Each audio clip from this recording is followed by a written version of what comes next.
Two tier system को लेकर इस समय चर्चा गर्म है कि टेस्ट क्रिकेट में इस सिस्टम को अपनाया जाना चाहिए।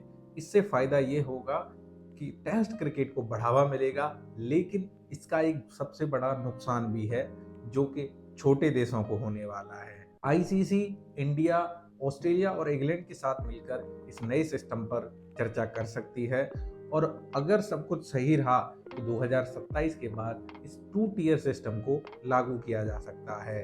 ये टू टीयर सिस्टम असल में क्या है, इसके क्या मायने हैं, क्या फायदे हैं, क्या नुकसान है, इस पर बात करते हैं। आप देखना शुरू कर चुके हैं विक्की क्रिकेट। वीडियो पसंद आई तो वीडियो को लाइक करें, चैनल पर नए हैं तो चैनल को सब्सक्राइब करें और बेल आइकन जरूर दबाएं। दोस्तों, इंडिया और ऑस्ट्रेलिया के बीच 5 मैचों की बॉर्डर गावस्कर ट्रॉफी खेली गई। इस सीरीज में तमाम रिकॉर्ड टूटे और इसी दौरान ये भी रिकॉर्ड टूटा कि एमसीजी टेस्ट मैच में यानी बॉक्सिंग डे टेस्ट मैच के दौरान सबसे ज्यादा दर्शक इस मैदान पर देखने को मिले। लेकिन यहाँ हम बात करने वाले हैं एक टू टीयर सिस्टम की। तो ये टू टीयर सिस्टम क्या है? टू टीयर सिस्टम का मतलब है कि मौजूदा समय में 12 टीमें टेस्ट क्रिकेट खेलती हैं। अब जो नया सिस्टम है उसके तहत कहा जा रहा है कि जो 5 या 6 या 7 टीमें हैं उनको टीयर 1 में रखा जाए और जो बाकी की 4, 5 या 6 टीमें हैं उनको टीयर 2 में रखा जाए।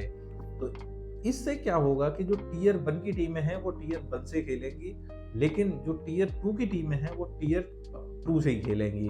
तो होगा ये कि जो जैसे मान लीजिए इंडिया को Australia, England, south Africa in सब टीमों से खेलना है, तो वहाँ ये होगा कि आप कि जो दर्शक हैं आपको और जो आपकी ब्रांड वैल्यू है वो काफ़ी ज़्यादा बढ़ जाएगी। वहाँ जो ब्रॉडकास्टिंग राइट्स हैं और जो तमाम चीज़ें हैं वो बहुत ज़्यादा कीमत पर बिकेंगी और लोग भी इसे पसंद करेंगे।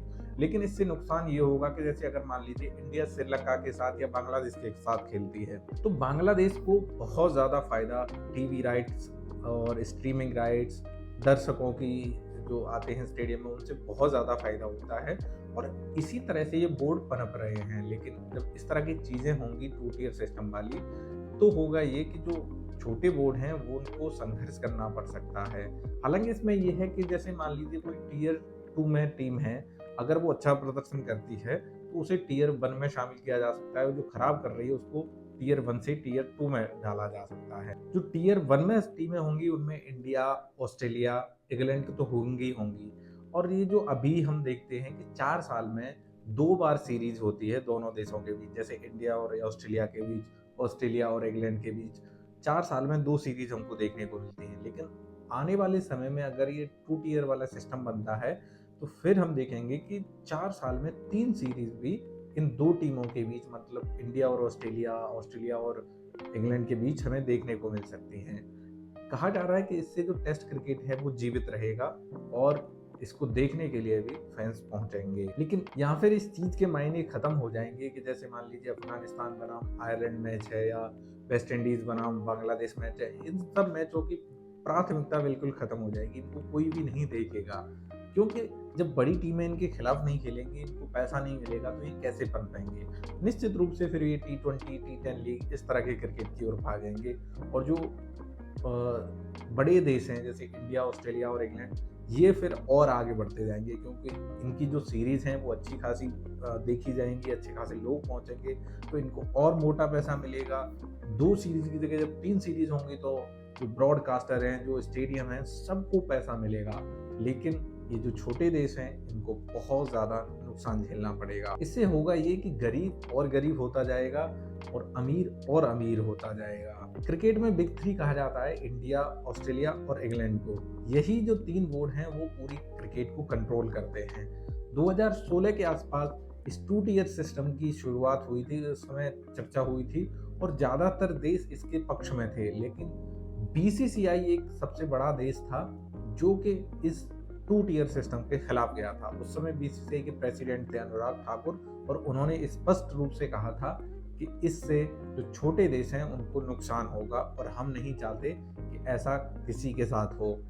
भारतीय क्रिकेट बोर्ड हमेशा से छोटे देशों का उत्साहवर्धन करता है, उनको पैसे देता है, उनको तमाम चीज़ें मुहैया कराता है।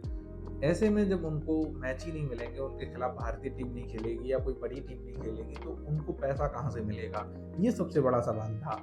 लेकिन अब 2027 के बाद जब ये जो एफटीपी है यानी फ्यूचर टूर प्रोग्राम है वो समाप्त हो रहा है 2027 में, तो उसके बाद जो डब्ल्यूटीसी है वो भी शायद चेंज होगी। अगर वो चेंज होती है तो निश्चित रूप से हम ये 2 टियर वाला सिस्टम देख सकते हैं। हाल ही में रवि शास्त्री इस बात का समर्थन करते दिखे थे कि इस टेस्ट क्रिकेट में 2 टियर सिस्टम को लागू कर दिया जाए।